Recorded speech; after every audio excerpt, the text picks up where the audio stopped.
Okey, mungkin ramai yang dah kenal AKPK itu apa ya. Dan kami sebenarnya berperanan lebih kepada membantu individu yang bermasalah, tetapi sebenarnya AKPK ni secara umumnya kami lebih kepada pendidikan kewangan. Pengurusan hutang itu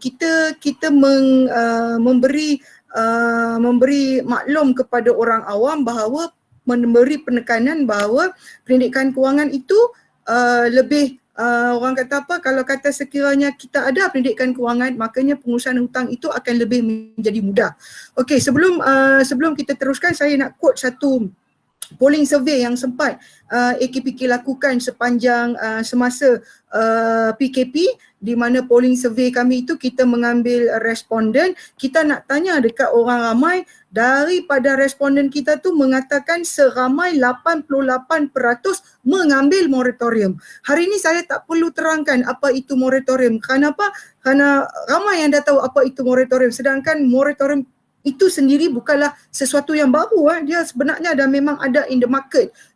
Okey, kenapa kita buat survey itu? Kita nak tengok orang yang ambil moratorium ni ke mana perginya kewangan dia, di mana pengakhirannya duit moratorium tadi. Jadi daripada polling survey itu kita dapati apa? Kita dapati yang pertama, seramai 48% mengatakan mereka mengambil moratorium untuk meningkatkan dana kecemasan. Sekarang ni tinggal berbaki 2 bulan saja lagi. Tapi soalan kita, di mana yang kata 4 bulan ambil moratorium tu, adakah berjaya objektif dia untuk menambahkan simpanan ataupun bagaimana? Kemudian surprisingly ada juga dalam polling survey tu yang mengatakan 4% tu dia tidak ada perancangan. Jadi kalau tidak ada perancangan tu bermakna apa? Saja-saja ambil dan tak tahu nak buat apa duit tu. Jadi di situ yang kita katakan, tengok balik pengurusan hutang ini lebih kepada pemantauan. Kenapa? Bila kita terikat dengan pinjaman, bermakna kita ini ada komitmen sebagai seorang peminjam. Komitmen sebagai seorang peminjam ni kita kata moral responsibility, tanggungjawab moral seorang peminjam yang mana dia harus bayar. Jadi soalan dia, kenapa mereka tak bayar hutang? Kenapa mereka tidak membayar pinjaman secara teratur? Prompt payment. Bila tengok laporan bank negara, si kris dia tidak teratur, dia punya adverse record tu menunjukkan record dia sangat tunggang langgan. Kenapa begitu? Jadi yang benda ini yang kita kena tanya kepada diri kita, kenapa benda begitu berlaku? Kenapa aku tak mampu bayar hutang? Di mana silap dia? Di mana aturan kewangan kita? Jadi sebab itu kewangan ni dia ada rules dia, ada aturan dia, ada formula dia. Jadi macam mana kita nak buat pengurusan hutang ini, bermakna kita kena pantau. Macam mana kita nak pantau? Terutamanya mereka di mana kadang-kadang kita melihat macam peranan kita di AKPK ni, ramai yang datang mendapatkan perkhidmatan kami tanpa mengira dia adalah penjawat awam ataupun dia adalah swasta. Jadi kalau yang penjawat awam tu kita melihat orang kata apa, kita melihat dia punya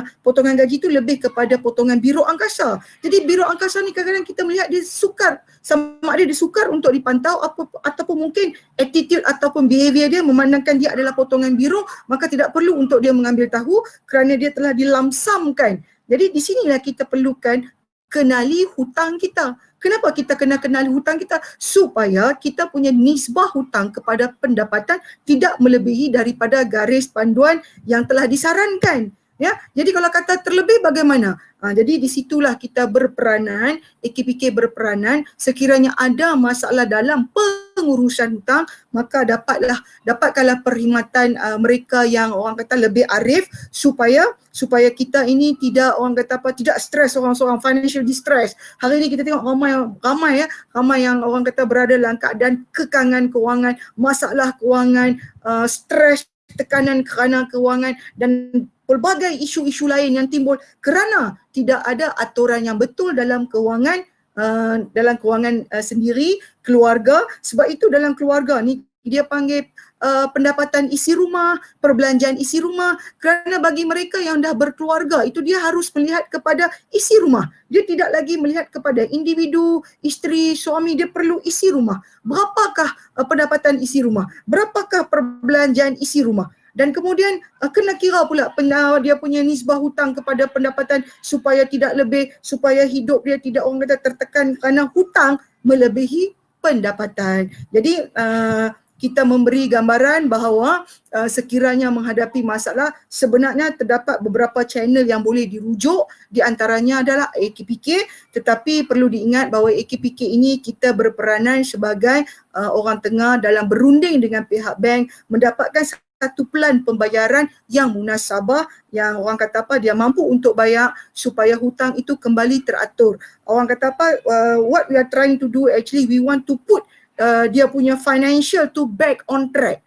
Itulah kita punya peranan, selain daripada orang kata apa, memberi pendidikan kewangan dan juga kaunseling kewangan. Kalau sekiranya dia tidak pasti dengan kedudukan kewangannya, maka dapatkan kaunseling kewangan yang kita beri secara percuma, berjumpa dengan kaunselor AKPK supaya kita boleh tengok keseluruhan, membuat analisa kewangan yang sedang berlaku dalam keadaan dia. Sebab tu hari ini sepanjang PKP, sepanjang MCO, kita kerap kali mengatakan bahawa sekiranya formula kewangan yang digunakan sebelum ini tidak berkesan, maka silalah orang kata apa, tukar formula kewangan. Biasakan yang betul, betulkan yang biasa supaya hidup kita tidak tertekan kerana masalah yang mungkin ada jalan penyelesaian ataupun ada solusi.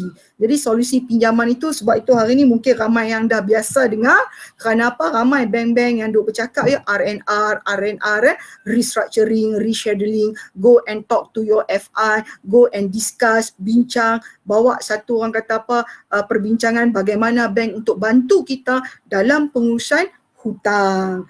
Okey, itulah sedikit orang kata apa, introduction daripada saya di AKPK untuk sesi bengkel kita pada hari ini. Yeah, that is very important.